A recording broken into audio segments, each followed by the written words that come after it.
மொத்தம் இருக்கிற 12 ராசியில் ஒரு 3 ராசியை மோட்ச ராசின்னு சொல்லுவோம். என்னங்க மோட்ச ராசி அப்படின்னா, அதிகமாக தெய்வ நம்பிக்கை, ஆன்மீகத்தில் ஈடுபாடெல்லாம் இவங்களுக்கு தான் இருக்கும். எந்த ஒரு விஷயம் செஞ்சாலும் சரி, வாழ்க்கையில் ஒரு லெவலுக்கு மேலே ரொம்ப என்ன சொல்கிறது, தத்துவ ஞானிகளாக மாறிடுவாங்க. எது எடுத்தாலும் சரி, கடவுள் பார்த்துப்பாரு, இது நம்ம பண்ணிட்டோம், சரி என்ன ஒரு ரிசல்ட் வந்தாலும் பரவாயில்ல, தெய்வத்தோட அனுகிரகம் அப்படின்ற மாதிரி ஒரு ஸ்டேஜுக்கு மேலே எல்லாமே பாரத்தெல்லாம் தெய்வத்து மேலே போட்டுட்டு இவங்க செயலை செய்ய ஆரம்பிச்சிருவாங்க. அதுவும் கோயில் குளம்னு எப்பயுமே சுற்றிட்டு இருப்பாங்க.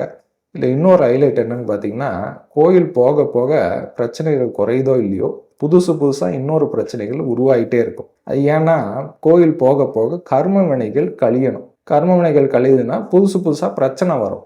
இருக்கிற எல்லா பிரச்சனையும் முடிஞ்சால் தானே கர்மம் கழியும். ஸோ அப்படின்ற மாதிரி சுச்சுவேஷன். ஸோ அப்போ பிரச்சனைகள் அதிகம் வந்தால் கூட நான் கடைசி வரைக்கும் கோயில் குளம் தான் சுற்றிட்டு இருப்பேன் அப்படின்ற சுற்றிட்டு இருக்கக்கூடிய ராசிகள் இவங்க தான். அது யார் அப்படின்னா கடகராசி, விருச்சிக ராசி, மீன ராசி.